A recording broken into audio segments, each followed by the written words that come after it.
Անահիտ Քնարյան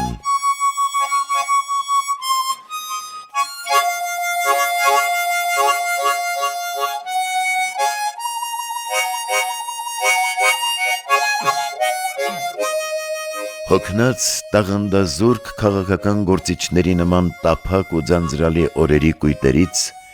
փակվել էի Ատլանտիկի ափին անծայրածիր։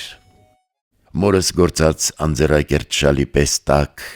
ամառային մայրամուտը առած բարակ իմ ուսերին լսում էի մանկությունս։ Գառնո ձորում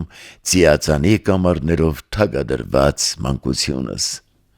Մորս ձայնով երկնանվեր սաղմոս որպես, գառնո ավեր տաճարնի վեր, ու ձորնի վեր տարիների խորաններում ինձ ուղեկից արևահամ մանկությունս։ Լսում էի ու մարմրում օվկիանոսի հեռուներում ցոլցլացող վերջալույսը ափերիս մեջ, սակայն ով է, լսողական պատրանք է, թե տարագիր իմ կեսն է ափին, ինչ-որ միտեղ այսքան մոտիկ,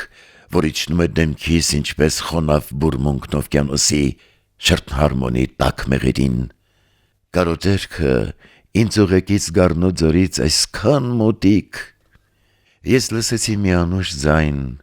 իմ ծերացած մոր մոտ էր, սարսուր իջավ վրաս, ինչպես իմ առաջին սիրո խոստովանենքի պահին տագնապ իջավ վրաս ու վեր թռա, ու ձայնեցի, տարիներիս կուտակած լռությամբ ձայն տվեցի,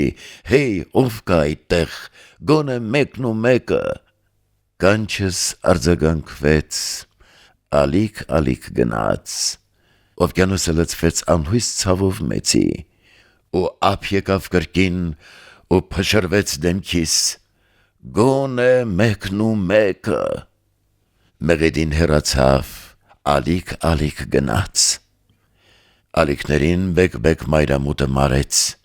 աղջամուղջը ծանր ճահիճ որպես փռվեց օվկիանոսի վրա, շրթհարմոնը լռեց, կանչս վերջին տրոփ, կանչս շրթունքներիս փշուր պաղեց, գոնե մեկն ու մեկը, ուշ է, ապնազատեք, օրերիս կույտերից պոկված քարի բեկոր հսկիչներ ափերի սուրիչը բերանին, ուշ է, ապնազատեք, սուլեց ու սպասեց։